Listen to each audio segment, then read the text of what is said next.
Do you have an expired pastry for my son? Diana's trembling voice cut through the silence of the snack bar like a knife.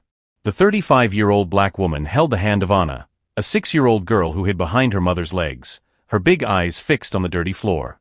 Roberto, the manager of Golden Pastry, looked up from his cell phone with irritation. His expression changed instantly when he saw who had spoken, from barely concealed contempt to a cruel smile that didn't reach his eyes. "Excuse me, what's that?" "It's her birthday today," Diana whispered, pointing to Anna. "I just wanted to know if you had anything you were going to throw away anyway. It doesn't have to be fresh, anything will do." The man sitting at the corner table stopped chewing his sandwich. Gabriel Williams, 48, was dressed simply, faded jeans and a plain cotton shirt. Nothing about him screamed that he was the owner of one of the largest restaurant chains on the East Coast. He had come in for a surprise inspection in disguise, something he did regularly at establishments he was considering acquiring. But what he was about to witness would change everything. "Hey everyone!" Roberto shouted to the kitchen, his voice echoing deliberately loud. "There's a beggar here wanting free food for her son." Diana felt her face burn. Some customers turned to look, some with pity, others with discomfort. Anna began to cry softly, holding tighter to the hem of her mother's worn dress. "Please, sir," Diana maintained her dignity despite the tears threatening to fall. "I'm not asking for anything that costs money. Just something you would throw away." Roberto leaned over the counter, his malicious smile widening. "You know what the problem is with people like you? You always have an excuse, you always have a sad story. It's my birthday, I haven't eaten in days, my dog is sick." "I've heard them all." Gabriel slowly put down his sandwich. His eyes, which had built an empire by assessing people and situations in seconds, caught something that others didn't notice. Diana wasn't just begging. There was something in her posture, in the way her shoulders remained straight despite the humiliation, that suggested a much more complex story. "Look, honey," Roberto continued, savoring each word, "this is a serious establishment. We don't feed bums. If you want something for your son, get a job and pay like normal people." That's when Anna spoke, her little voice breaking the heart of anyone with a soul. "Mommy, let's go. I'm not hungry anyway." Diana closed her eyes for a second, taking a deep breath. When she opened them, there was a dangerous determination shining in them, the kind of look that smart people recognize as a warning. Gabriel watched, fascinated, as Diana bent down, kissed Anna on the forehead, and whispered something in the girl's ear. Then she stood up, looked Roberto straight in the eye, and said with frightening calm, "You're right. People like me always have a story." And then they left, Diana holding Anna by the hand, her back straight like a queen leaving her throne. Roberto laughed loudly, clapping his hands sarcastically, but Gabriel noticed that some people in the cafeteria seemed uncomfortable with the scene. What Roberto couldn't imagine was that Diana had memorized every detail of that place. The broken security cameras, the expired health certificate hanging behind the counter, and most importantly, his full name embroidered on his uniform. If this story of humiliation and overcoming adversity is moving you, don't forget to subscribe to the channel, because what Diana would do next would prove that the most vulnerable are not always the most defenseless. As they walked down the street, Anna looked back and saw something strange. The man at the corner table had gotten up and was following them from a distance. Diana noticed it too, but instead of fear, an almost imperceptible smile touched her lips. Some secrets, she knew, were more powerful when kept at the right moment. Diana and Anna walked 3 blocks in silence before stopping at a small, abandoned square. The girl sat on a broken bench, swinging her little legs that didn't reach the ground. "Mommy, why was that man so mean?" Diana knelt in front of her daughter, her eyes still shining with that dangerous determination. "Because some people believe they can treat others like trash and get away with it." She took an old cell phone out of her pocket. It wasn't a modern smartphone, but it worked. "But you know what those people don't know, sweetheart?" "What?" "That Mommy used to be a lawyer. And lawyers never forget to document everything." While Diana comforted Anna, Gabriel had discreetly left the snack bar and followed them, keeping a respectful distance. His business experience had taught him that the best opportunities often came disguised as seemingly simple problems. And there was something about Diana that piqued his professional curiosity. Back at Golden Pastry, Roberto couldn't stop laughing at the situation. He picked up his cell phone and sent a message to the employees' WhatsApp group. "Guys, you missed the fun today. A beggar came here wanting free food for her son. I told her a few home truths. The replies came quickly. Ha ha ha, these bums have no shame, well done. You have to speak up. I bet she made up that it was the child's birthday. Roberto screenshotted the messages and sent them to his girlfriend, Carla, with the caption, "Look how I deal with these situations at work." What Roberto didn't know was that Diana had returned and was standing across the street, watching every move through the window. She discreetly took photos of the establishment, noted the hours of operation, and identified how many employees were on site. Her years as a labor lawyer had taught her that every detail matters when building a case. Gabriel, strategically positioned near a newsstand, watched both Diana and the snack bar. When he saw that she was methodically documenting everything, he smiled to himself. "She's definitely not your average victim," he muttered. Diana took out her cell phone and made a call. "Hi, Lucas. It's Diana. Yes, I know it's been a while. Listen, remember that favor you said you owed me? Well, the time has come. No, it's nothing illegal. I just need you to use your contacts in investigative journalism." Gabriel watched Diana talk for 15 minutes, always keeping Anna close by.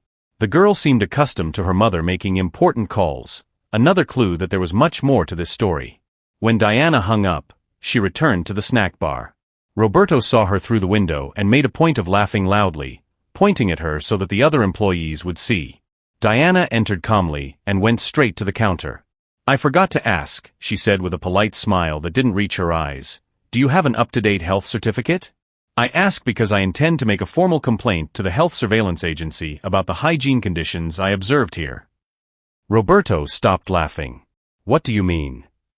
"I would also like to know if your employees receive training on customer service and consumer rights. Because publicly humiliating people can be considered moral damage." Diana took a small notebook out of her pocket. "Oh, and what is the full name of the owner of this establishment? For the official documents." Roberto's face changed completely. "Look here, you can't come here making threats." "I'm not making threats," Diana interrupted, her voice maintaining a professional tone. "I'm exercising my rights as a consumer. Rights that, incidentally, are protected by law." She pointed to a faded poster on the wall. "I see that you also do not comply with the requirement to clearly display product prices." Roberto swallowed hard. Suddenly, that beggar was talking like a lawyer. "Oh, and Roberto," Diana said, reading the name embroidered on his uniform, "I suggest you be more careful with your social media. Especially when you post about how you treat customers." She smiled coldly. The internet never forgets. Gabriel, who had entered right behind Diana and was pretending to choose sandwiches from the shelf, had to struggle not to smile. The woman was brilliant. In 5 minutes, she had turned Roberto from predator to prey. Diana left the snack bar, leaving Roberto pale and confused. He immediately grabbed his cell phone and began deleting the messages he had sent, but it was too late. Diana already had everything documented. Outside, Gabriel approached cautiously. "Excuse me," he called. Diana turned, instinctively placing herself between him and Anna. "I was in the snack bar and I must say I was impressed with the way you handled the situation." Diana studied the man carefully. Simple clothes, but confident posture. Intelligent eyes. "And you are?" "Gabriel. Gabriel Williams." He extended his hand. "And I get the impression that you're not exactly who you seem to be." Diana shook his hand, maintaining a firm grip. "Attorney Diana Santos. Nice to meet you, Gabriel." She looked at Anna, then back at him. "And you're right. I'm not who I seem to be." Gabriel smiled. "Neither am I." As the two greeted each other politely on that sidewalk, neither revealed the whole truth about who they really were. Gabriel didn't mention that he owned one of the largest restaurant chains on the East Coast. Diana didn't say that, before losing everything in a brutal divorce, she had been one of the most feared labor lawyers in the city. And Roberto, still inside the diner frantically deleting his messages, had no idea that he had just provoked two of the most dangerous people he could have encountered, and that they were now joining forces. Gabriel and Diana walked to a discreet cafe 3 blocks from the diner, Anna holding her mother's hand and looking curiously at the man who seemed genuinely interested in helping. Sitting at a corner table, away from prying ears, the two began to reveal their true cards. "So," Gabriel said, stirring the sugar into his coffee, "labor lawyer specializing in consumer rights, I imagine?" Diana smiled for the first time that day. Double specialization. Consumer rights and corporate social responsibility. "And you, Gabriel Williams, who coincidentally showed up at a third-rate diner on a Tuesday afternoon. Let's just say I have an interest in food service establishments." Gabriel took a sip of his coffee. "Especially those with questionable customer service practices." Anna tugged at her mother's sleeve. "Mommy, can I go to the bathroom?" "Of course, sweetheart. It's right over there." Diana pointed to the back of the cafe, keeping her daughter in her line of sight. As soon as Anna walked away, Gabriel leaned over the table. "Diana, I'll be direct. I own the Williams Restaurant Group. You may have heard of it, 847 establishments on the East Coast, annual revenue of $2.8 billion. Diana almost choked on her coffee. "You're kidding." "I'm considering acquiring Golden Pastry and 6 other establishments in the area. But after what I saw today," he shook his head. "Let's just say my plans have changed completely." "And what does that have to do with me?" Gabriel smiled. "Because Diana Santos, former partner at Santos & Associates, yes, I did my quick research while you were comforting Anna, you're not just a victim seeking justice. You're a precision weapon that someone has seriously underestimated." Diana felt her heart race. Someone had recognized not only her competence, but her potential. "You researched my past? Enough to know that you didn't lose everything because of incompetence. A brutal divorce, an ex-husband who was a corporate lawyer and used his connections to destroy your career, loss of partial custody of Anna, forced bankruptcy of the firm." Gabriel paused. "But I also know that you won 94% of the cases you took to court." Anna came running back and sat down next to her mother. Gabriel immediately changed his tone, smiling at the girl. "Anna, your mother told me that today is your birthday. How old are you?" 6 years old. Anna showed her little fingers. "But we haven't had cake yet." "Well, that needs to be corrected." Gabriel waved to the waitress. 3 slices of chocolate cake, please." While Anna was distracted by the cake, Diana and Gabriel continued talking in code. "So what's your proposal?" she asked. "Simple. You help me properly document the practices of that establishment, and I'll make sure your findings reach the appropriate authorities. In addition, I can offer temporary legal consulting at my firm." Diana studied his face carefully. "And Roberto?" "Roberto will learn that humiliating people has consequences. But in the right way, legally and devastatingly effective." At that moment, Diana's cell phone vibrated. It was a message from Lucas, her journalist contact. "Diana, I got your audio. This is gold. I've got 3 similar cases at the same snack bar in the last 6 months. Victims willing to talk. When can we meet?" Diana showed the message to Gabriel, who nodded in approval. "Where does your friend work?"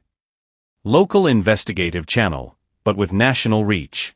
Lucas Rodriguez. You may be familiar with his work on labor exploitation in the food industry." Gabriel's eyes widened. "The guy who took down the Gastaseo pizza chain?" "Diana, you didn't bring a journalist. You brought a machine gun." Meanwhile, at Golden Pastry, Roberto couldn't stop thinking about his conversation with Diana. Something about her had shaken his confidence, and he hated that feeling. To compensate, he decided to take it out on other vulnerable customers. An elderly woman entered the snack bar, counting coins with difficulty. "Young man, how much is that bread roll over there?" 4.50 Brazilian reals, Roberto replied curtly. The woman counted her coins again. "I only have 3.80 Brazilian reals. Will you accept that? It's all I have to eat today." Roberto laughed loudly. "Look, Grandma, this isn't a charity. If you don't have money, you can't buy anything. It's that simple." 2 teenagers who were watching the scene discreetly filmed it with their cell phones. One of them whispered, "Man, what a jerk. I'm going to post this." Roberto, intoxicated by the feeling of power, decided to go further. He took his cell phone and recorded a video for his Instagram stories. "Guys, working with customer service sucks. Every day people show up asking for discounts, wanting free food, always with a sad story. Just today I had to kick out a beggar who wanted expired pastries for her son. People need to learn that life isn't easy for anyone. The video had 127 views in less than an hour, with several friends liking and commenting on things like "Go for it, bro," and "You have to be firm." What Roberto didn't know was that one of the teenagers who filmed the woman's humiliation had sent the video to several WhatsApp groups with the caption, "Look at the kind of people who work at Golden Pastry. Humiliating the elderly for 0.70 Brazilian reals." Back at the cafe, Diana received a call. "Lucas?" That was fast. She put it on speaker so Gabriel could hear. "Diana, you won't believe it. In 2 hours, I got 4 different victims from the same snack bar, 3 videos of outraged customers, and brace yourself, the manager himself posted a video on social media bragging about kicking you guys out." Gabriel smiled grimly. "He's building our case himself." "There's more," Lucas continued. "One of the victims is Dona Marta, the lady he humiliated this afternoon. She is 73 years old, a widow, survives on a pension of 1,200 Brazilian reals, and was completely humiliated because she wanted to buy a loaf of bread costing 4.50 Brazilian reals with 3.80 Brazilian reals. Diana felt her indignation grow. "Gabriel, this isn't just about me and Anna anymore. It's a pattern." "Exactly. And patterns are much easier to prosecute than isolated incidents." Gabriel took a card out of his pocket. "Diana, I would officially like to hire you as legal counsel for the Williams Restaurant Group to investigate discriminatory practices in the local food industry." Diana looked at the card, then at Anna, who was finishing the cake with a huge smile on her face. For the first time in months, she felt like she wasn't fighting alone. "I accept," she said, shaking Gabriel's hand. "But on one condition." "What is it?" "When we're done with Roberto, he'll understand that humiliation is a two-way street." Gabriel smiled. "Diana, something tells me you're going to turn this revenge into a masterclass in justice." That night, Diana put Anna to bed in her small rented apartment and called Lucas again. "I need you to do one more thing.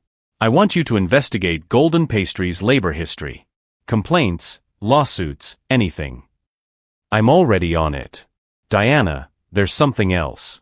I found out that the company that controls Golden Pastry is undergoing a tax audit. If we can prove a pattern of discrimination, it could affect much more than just one arrogant manager." Diana smiled in the dark. Roberto had no idea that every act of cruelty was being carefully documented, every gesture of arrogance was being turned into evidence. He thought he was showing strength, but in fact he was handing over the ammunition for his own destruction. And the most ironic thing of all was that while Roberto slept peacefully, thinking he had put another beggar in her place, 3 of the most competent professionals in town were working to turn his arrogance into his greatest weakness. On Friday morning, Roberto arrived at Golden Pastry with his usual smug smile. 3 days had passed since the incident with the beggar, as he told his friends, and he was feeling particularly powerful. What he didn't know was that Diana, Gabriel, and Lucas had spent those 72 hours meticulously plotting his downfall. "Good morning, Roberto," greeted Carla, the morning employee, but there was something strange in her voice. Nervousness. "What's with the long face?" Roberto frowned. "Did something happen?" Carla pointed to her cell phone. "Have you seen social media today?" Roberto grabbed his phone and opened Instagram. His account had 47 new notifications, all angry comments on his latest post. "What the hell is this?" he muttered, starting to read. "Disgusting. How can you treat a child like that? I hope you lose your job. Sharing this for everyone to see what kind of person you are." Roberto felt his stomach turn cold.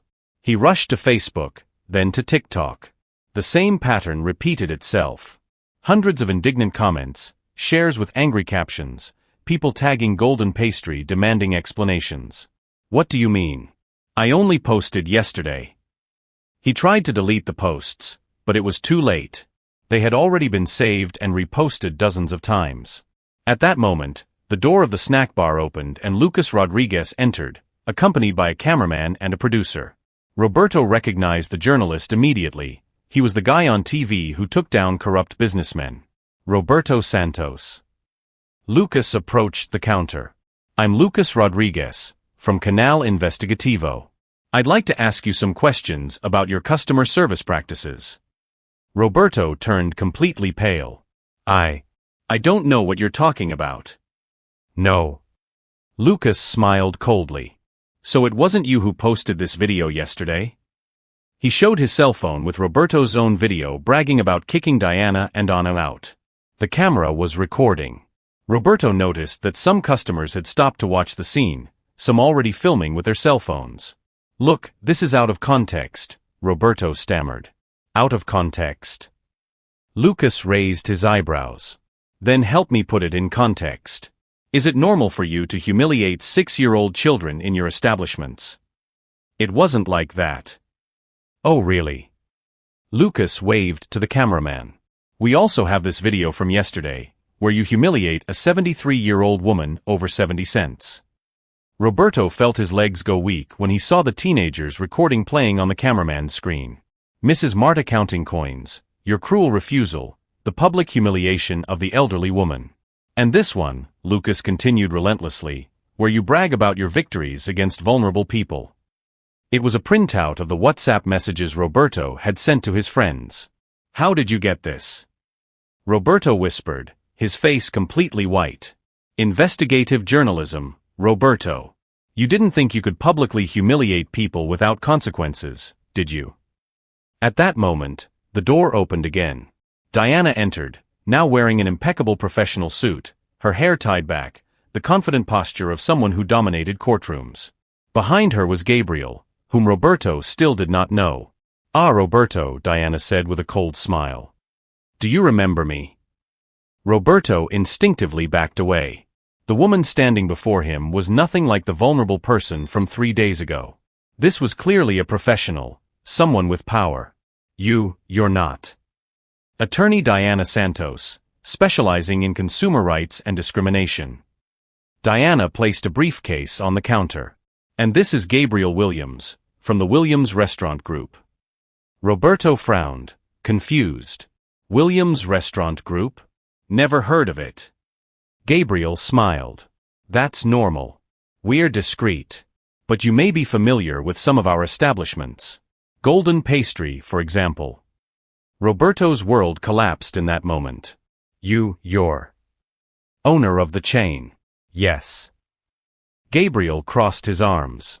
And I just watched videos of my manager humiliating customers, posting about it on social media, and establishing a pattern of discrimination that could cost millions in lawsuits. Roberto tried to speak, but Diana interrupted him. Oh, and Roberto? Those documents you were so arrogant as to ignore? Expired health certificates, labor violations, prices not displayed as required by law. I've already forwarded everything to the appropriate authorities. Lucas continued filming. Roberto, any comment on the accusations of systematic discrimination against vulnerable people? That's not. She was lying about being a lawyer. Lying? Diana laughed. Roberto, I never lied about being a lawyer. You simply assumed that a black woman asking for expired food couldn't have a college degree. Gabriel approached. Roberto, you're fired for just cause. Gather your things. You can't do that. I've been working here for 5 years. I can and I am.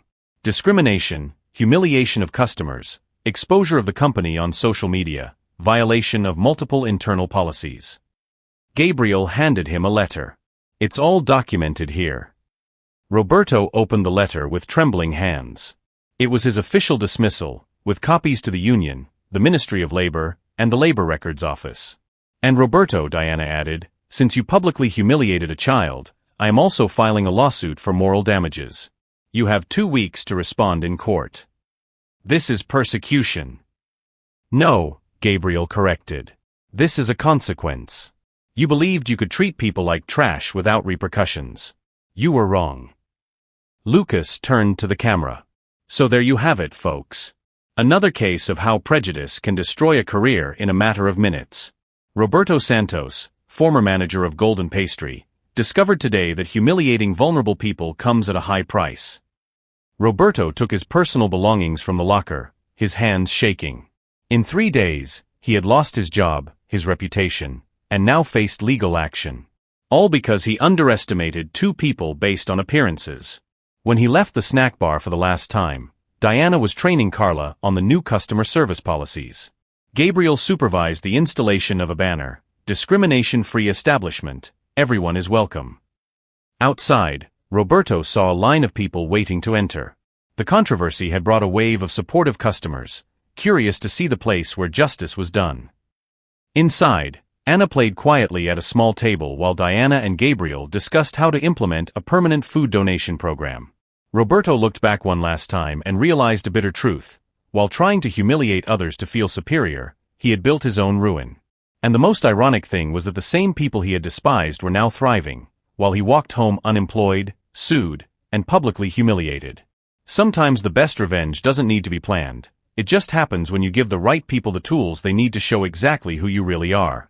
6 months later, Diana was in her new office at the Williams Restaurant Group, coordinating a national program to combat discrimination in food establishments. Her story had gone viral, inspiring dozens of other victims to report similar practices. Anna, now 7, attended a private school and took piano lessons on Saturdays, a luxury Diana never imagined she could afford. The girl kept a photo in a frame above her bed of the day they visited the renovated Golden Pastry, where there was now a mural painted by children from the community with the phrase, "Everyone is welcome here." Roberto, meanwhile, was unable to find another job in the food industry. The video of his public humiliation had over 2 million views, and any Google search for his name brought up the full story of his downfall.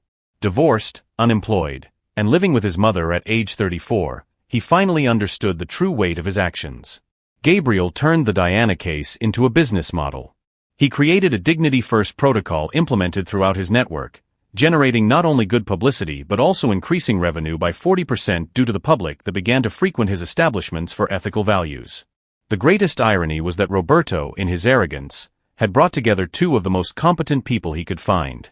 Gabriel offered Diana a partnership in the company, and together they were expanding the concept to other cities. Lucas Rodriguez won a National Investigative Journalism Award for his series on systemic discrimination in commercial establishments, using the Golden Pastry case as a starting point for an investigation that brought down other prejudiced managers and owners. On a random Tuesday afternoon, Diana passed by the former Golden Pastry, now renamed Comunidad Café, and saw a line of diverse people waiting to be served by Carla, who had become an excellent manager. On the banner at the entrance was the company's new policy: "Here, respect is not a courtesy, it is an obligation." The truth was simple and devastating. Roberto tried to humiliate a woman he judged by her clothes, but ended up being destroyed by his own ignorance. Diana proved that the best revenge is not to repay evil, it is to transform your pain into power and show the whole world who you really are. If this story inspired you, subscribe to the channel and leave a comment if you have ever faced prejudice and how you reacted. Share it so that more people understand that underestimating someone based on their appearance can be the most costly mistake of your life.